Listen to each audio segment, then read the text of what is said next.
कुछ लोगों की जो तुच्छ शक्तियां हैं, निष्ठ शक्तियां हैं, उनके लिए अभी पंडों सगा दरबार में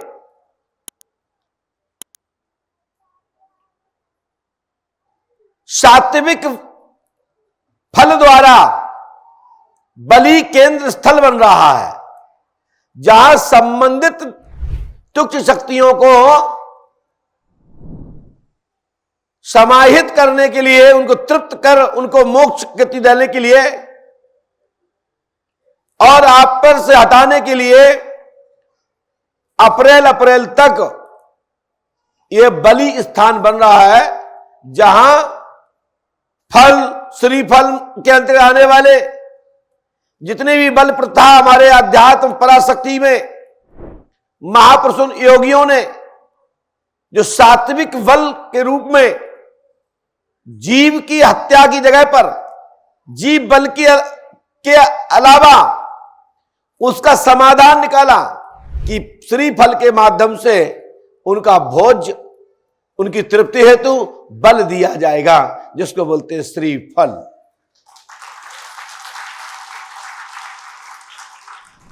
जब हम अपनी गाड़ी वगैरह न्यू खरीदते हैं या पुरानी लेते हैं, घर में कोई मंगल कार्य होता है तो एक बल देते हैं कि दुष्ट लोगों को, तुच्छ लोगों को जो हमारे जीवन में अंधेरा ना डाल दे, नजर ना लगा दे, तो उनके लिए एक बल दी जाती है।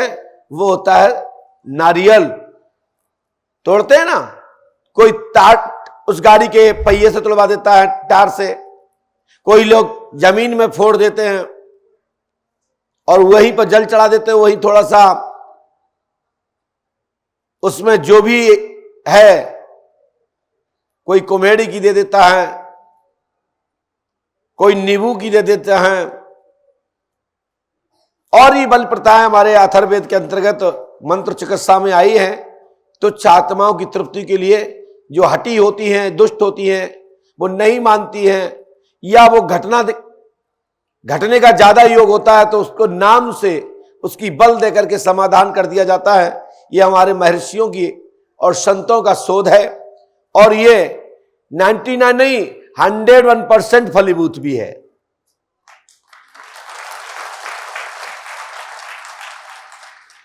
जैसे भी किसी के भी घर में बहुत बवाल मचा हो, परेशानी बनी हो, तो उस अवस्था में बल को क्या करना चाहिए? एक नारियल, उसमें हल्की सी रोली, सिंदूर, हल्दी लगा करके अपने ऊपर से 7 बार उतार करके, उतारना मतलब उन्हें उसारा, निछावर, जैसे निछावर उतारते हैं ऐसे ही नारियल को उतारा करना होता है। और वो नारियल घर के बाहर गेट पर धैली से नीचे एक पत्थर पर वो नारियल तोड़ दें। तुम्हारे घर में कैसी भी दुष्ट नीच आत्माओं का प्रभाव हो, तत्काल ही उनकी तृप्ति हो जाएगी, तुम्हारे घर में जनहानि नहीं होगी। ऐसा हमारे विद्वानों का मत, और यह सफल प्रयोग है। इसके माध्यम से हमने सैकड़ों परिवारों को बचाया है और सैकड़ों परिवारों को लाभ भी मिला है। इसमें कोई मंत्र बोलने की जरूरत नहीं होती है, बस यही कहना होता है, जो भी हमारे घर में तुच्छ आत्माएं हैं, जो भी तृप्ति के लिए भोज चाहती हैं, भूखी हैं, जो बल लेना चाहती है, मैं अमुक व्यक्ति का बल देता हूं, वह बल स्वीकार करें और बाहर गेट पे जाकर के परिजनों के नाम लेकर के नारियल तोड़ दें। और हम आपको गारंटी देते हैं कि आपके घर में जनहानि नहीं होगी। अब जो आत्माएं हैं, किसी ने भी भेजी हो, किसी ने कराई हो, उनको खुराक मिल जाएगी और वो तृप्त होकर चली जाएंगे और तुम्हारे घर में जनहानि नहीं होगी। ये टोटका भी है, उपाय भी है, औपचार भी है। औपचार विधि हमने एक साथ समाहित करके बोल दिया है। तो आप लोगों को ध्यान रखना है, समय समय पर हम जो बताते हैं इसको करना चाहिए।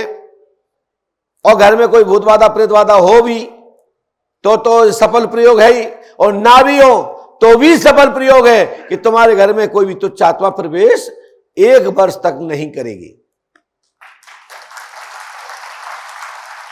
घर में अपनी कमाई का, अपनी जो मेहनत करते हो, जिसमें जो कमाते हो पैसा, उसका 10 में 1 सवा किलो सवा पाव का घर में वेदी हवन कराना चाहिए।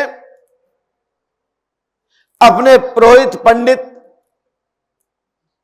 जो आपका कुलगुरु है या जो आपके संत हैं, उसको अपने घर में लगाएं, हवन कराएं। आपके घर में ग्रह दोष भी, जो ग्रह दोष के कारण जो परेशानियां होती हैं, वो ग्रह भी शांत हो जाते हैं और भूतों के राजा क्षेत्रपाल महाराज भी खुश हो जाते हैं। इसलिए क्षेत्रपाल की पूजा भी करा देना चाहिए। पितरों की शांति के लिए नंदी श्राद्ध इत्यादि पंचभूत महायज्ञ में समाहित, उसमें भी हमारे विद्वान लोग कर देते हैं। तो आपके घर में भूत प्रेत भी और ग्रह भी 1 वर्ष तक तुम्हारे घर में प्रवेश नहीं करते। कोई भी व्यक्ति तंत्र मंत्र कराने वाला व्यक्ति, यदि तुम्हारे घर में कोई तंत्र मंत्र कर रहा है, यदि घर में आपने क्षेत्रपाल की पूजा करा दी, घर में सोम करवा दी और क्षेत्रपाल के लिए आपने डलिया निकलवा दी, उतारा करवा दिया, और आपका जोशी वो क्षेत्रपाल की डलिया को दीप के माध्यम से, चतुर्मुख दीपक के माध्यम से, तांत्रिक विधि से उतारा करके जब अपने चौराहे पर रख देता है, तो मैं गारंटी देता हूं कैसा भी तांत्रिक हो, पूजा तंत्र मंत्र करने वाला,